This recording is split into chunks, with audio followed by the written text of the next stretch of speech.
Hi everybody, welcome back for another video. You asked for it, you wanted me to go through in more detail with the VKS breakdown and discuss various topics, so let's get on it. Now the first thing I usually do before I take apart either the TCP or the VKS is I get my little pack of Allen keys and I keep these in the appropriate bag so that they're always available and they're very easy. And these are basically the keys that you need to do just about anything with these. And I know there's different ways to take off the tank. That's the first thing that you need to do. And I know you can do it without undoing the screw, but I prefer to just unscrew it like this and take off the entire buttstock. And you just have to make sure you don't lose this screw, the small screw here. And then the entire buttstock will just come off just like this.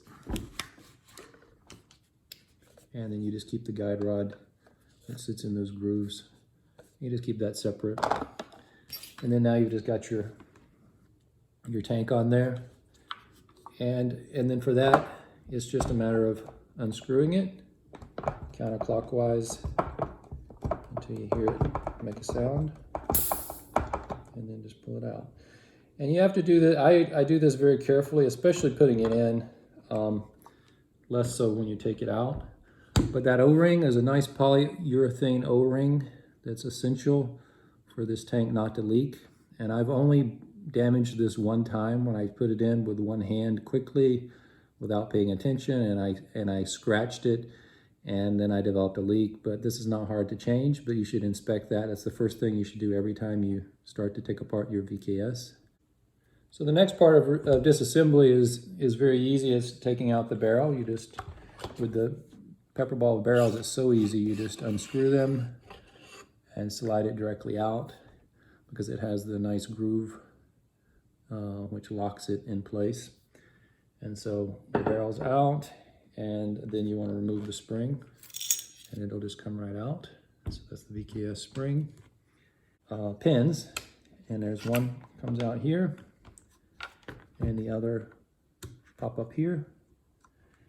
And when those pins are out, then you can just take off this bottom part of the assembly and save your 2 pins. And now you've got essentially the main parts of your VKS. And I don't bother, you don't need to strip all of this off here. You just have to be careful, especially with the laser. And that's the one thing that, you know, that I hate about working with this is that you have to have something to prop it up so you can work on it. And but then you want to make sure that laser is pointed away from you and that you don't accidentally hit the button. And that's the only disadvantage of this. But the next step is going to be, we're going to remove the regulator with the screw, and then we're going to go in from here with our castle wrench, and we're going to take out our ASA. All right, and from this angle, you just go into your regulator. Regulator needs to come out. I think you can do this without taking the regulator completely off, but I also want to check the regulator. So we're going to take out this one screw here. We'll put that in our box. And then on the VKS, there's another screw that's not on the TCP. And you first have to remove, there's a little tiny O-ring that is on the trigger right here. And you need to remove that. And then pull the trigger, and then you can unhook it. And then this will come off. And now you have exposed the screw that's underneath. And I know it's not the best angle, but I can show you this when I get the regulator off. And then from there, we want to unscrew that screw and take it out. And I don't over tighten these. They're tight enough, but not over tightened. So the screw comes out, and the little piece that goes with it right here. So that's the second screw that's in the back of the regulator. and then the regulator will come just straight off. And so those were your two screws. You had a front screw and a back screw, and each of those goes into the main body. So next you need to use your castle nut wrench, also called an armorer's wrench, and you need to remove this castle nut that's on the end. And it's got some grooves that match these grooves, and you really need, this is the tool that you need in order to give it that little torque, just to loosen it, and then you can screw it off. And taking it off is easy. When you're putting it back on, sometimes getting this lined up is a little bit of a problem, but it's not hard. But it doesn't need to be torqued to the degree that an AR-15 castle nut wrench would be, castle nut. This doesn't need to have that much torque. And then you've got this really sharp edge groove screw that needs to come out. And the simplest way to do that is to take your Allen key and just put it inside the grooves here, and then just turn counterclockwise. Let's take this off first. This is your attachment for your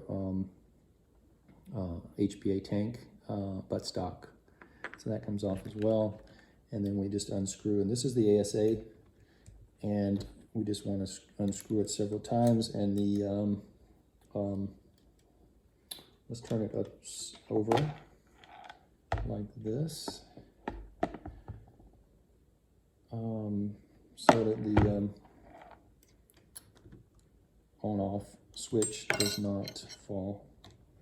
And I'll show you in a second how that comes out. So you can see that it's basically turning back, coming back, and the ASA on-off switch, which is here, is moving back as well. And at some point, it will be completely loose, and you can remove it.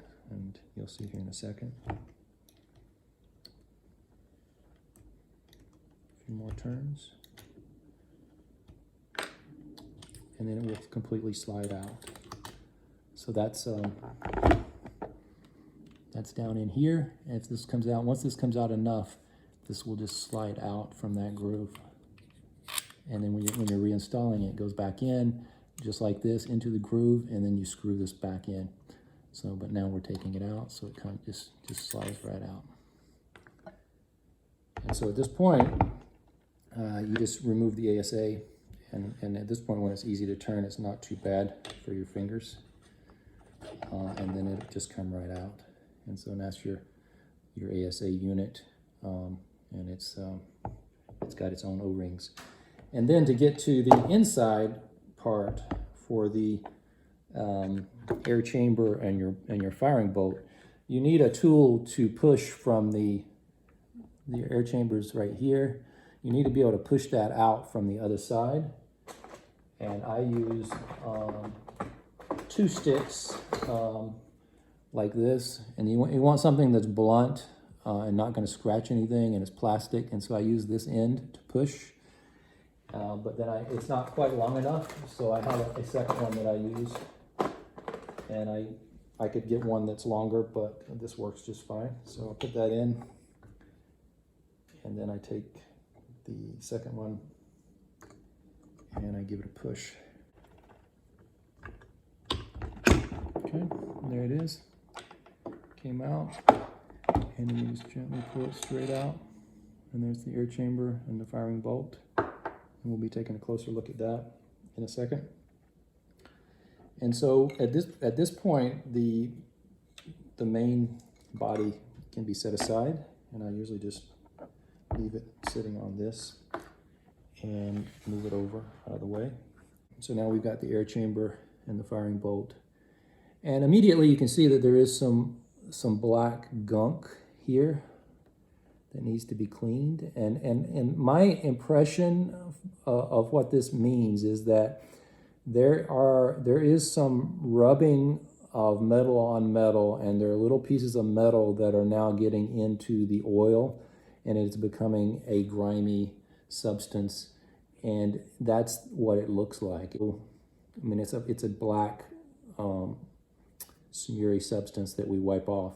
But I wanted you to see that because that's common now, and I see that once in a while, and that's a sign that there's metal on metal rubbing going on. So let's open it up and take a look here. Comes right off. Inside, we're going to check it here and just see if it's nice and tight. And I have a screwdriver for that.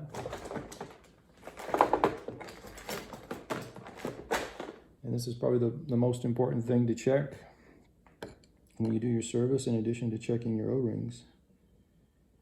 And it looks like it is still nice and tight. I don't see any evidence that it's backed out at all. And it looks good. So my VKS bolt's still holding up nicely. And as far as the wear, like I showed on my TCP, let's wipe this black gunk off.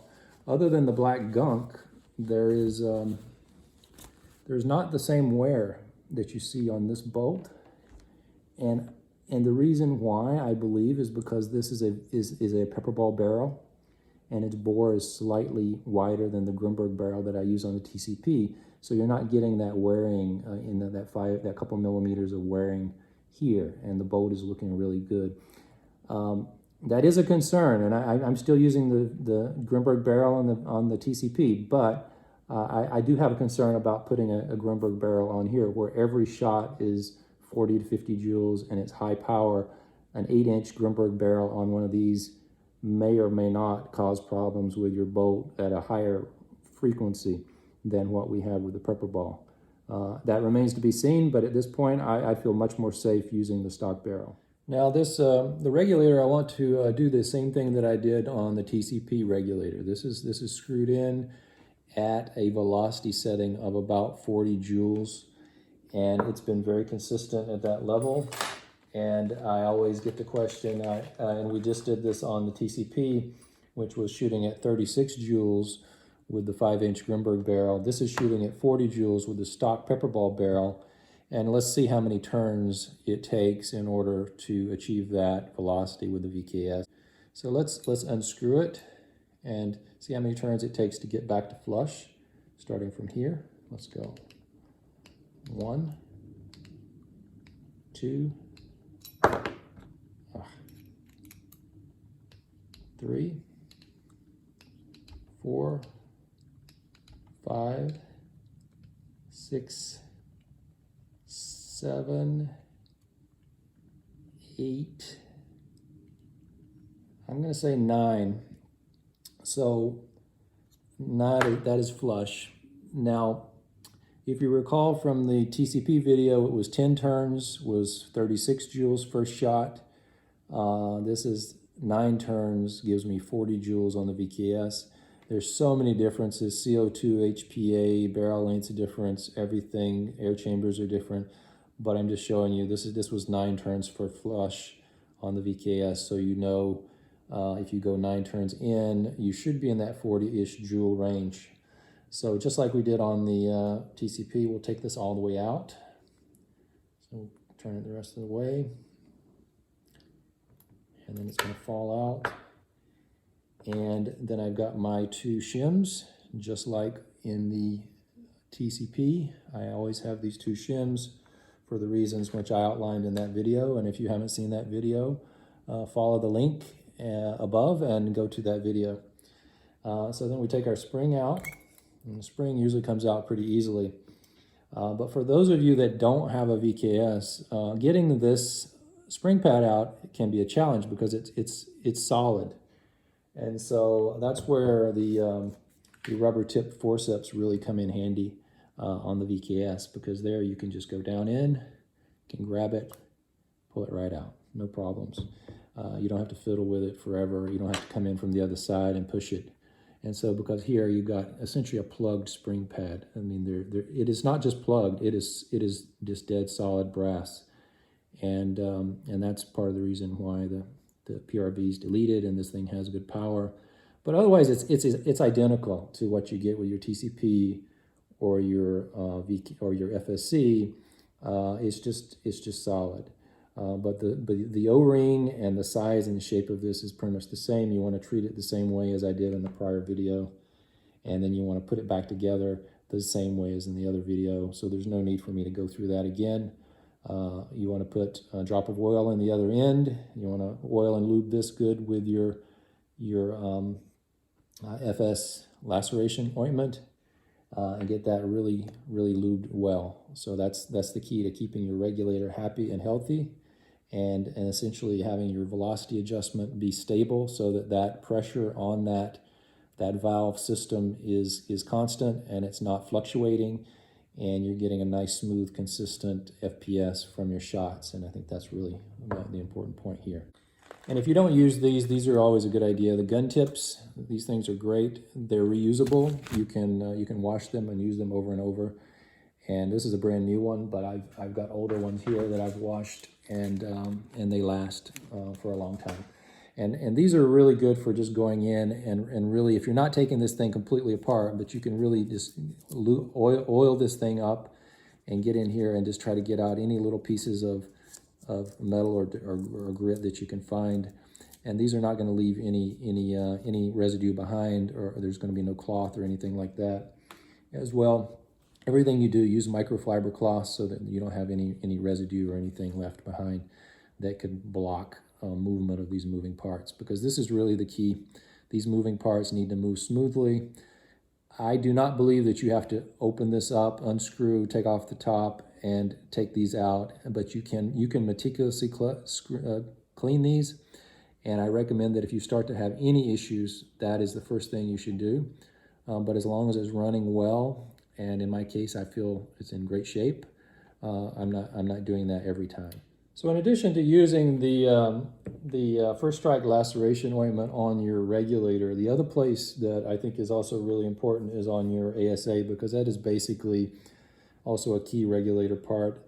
And this is a non-moving part right here, and it's going to be basically, you want to make sure this is sealed very well. Now, I'm not talking about the part that moves in here that goes as part of the on-off. I'm talking about this part right here that forms its own separate air chamber between these two O-rings. Having these covered in laceration ointment is a very good idea to get the best seal possible. And I noticed that when I bought this, stock, it came with a really well greased area right here. So I think just running some of this along will really help to keep it as a good seal. I usually want to put in the air chamber first with the hole facing up. Now this is the hole that's going to feed the air into that the regulator is going to feed into. And so the regulator is going to go on this orientation. So this is going to go in like this with that hole facing up, which is toward the bottom. And I just push that in, and you want to push it into just a click or two, but not any further. And then let the ASA guide it the rest of the way in. And for the ASA, do the same thing. Put the hole up, and we just push it in, and let the ASA guide the air chamber in the rest of the way. That way it's touching, and there's no gap there. And then this will go in until you get to the part where it needs to be screwed. And so now your air chamber's in there, your ASA. And I usually give it a few turns first before inverting it. And I'll show you why in a second. So give it a couple turns. And then this is the tricky part. And it's not hard, but you want to turn it back over so you can insert the on-off switch. And it's going to go in this groove on top. And it has to get in so far for it to go in, so it won't go in initially. Well, actually, it's about right. So I screwed it in about the right amount. So you know it's right if now when I start to turn this, it moves forward. And I see that it's moving forward. Now, I don't know if you can see that, but the ASA on-off switch is going in with each turn. And that's exactly what you want. And I'll show you in a second. The switch is working. Okay.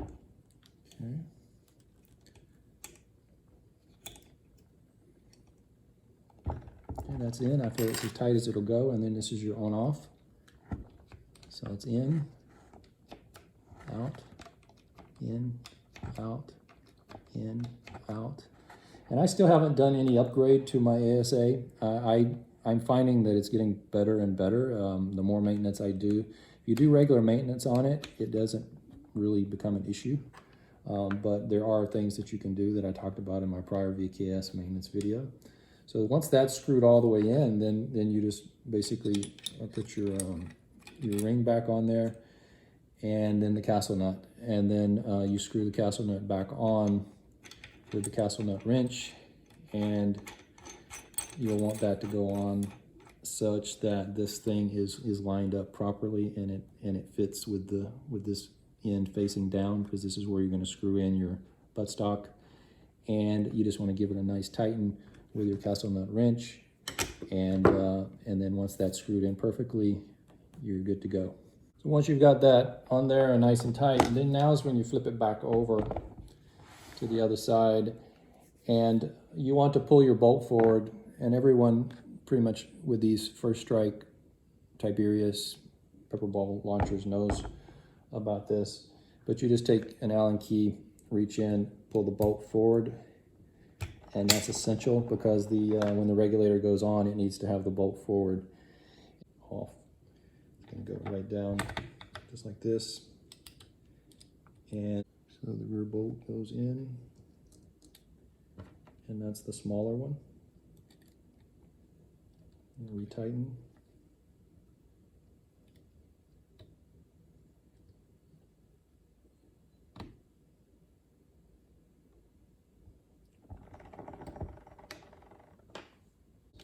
The O-ring goes on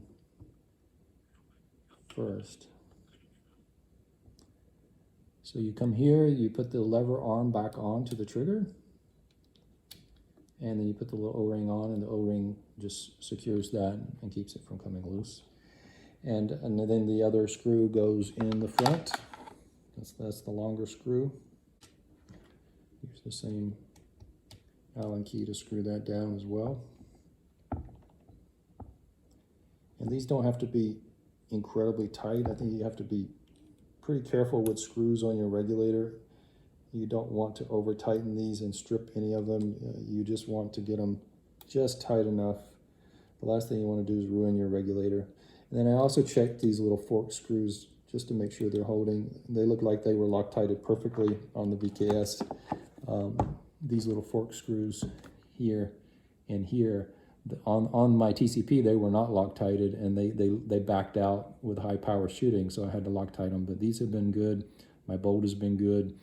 So as far as I can tell, my VKS purchase, I got the appropriate quality control that you would expect.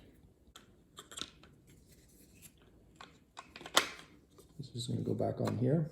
So once we're ready to put this back on, it goes back just like that. And I like to have the screws in the same way.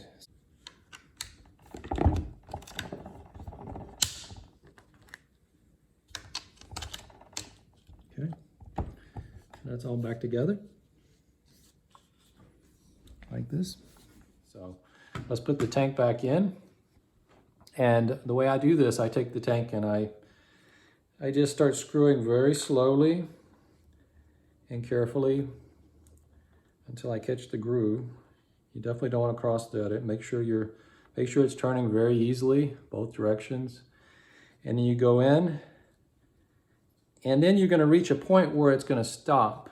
And then when that happens, I find that you have to go almost 3/4 to an entire turn. And this gauge should be facing basically up when it's laying flat, and it's designed for you to be able to read it from that position. And that's what works for me. And then this is going to just go on just like this, and it goes, as you can see, guide rod will just go right in, and then it's just a matter of adding back your screw. So your screw goes in, and you're going to screw it in well, and then it'll be all back together. Then reverse process. Never forget your spring. That's one thing to remember. When you do service, absolutely make sure that that spring goes back in, and don't make a mistake. I've never done it, and I don't want to do it, but don't make a mistake of not putting that spring back in first before you put in the barrel. Follow the line in and then lock it in place. And then you should see your breech. And so it's all back together.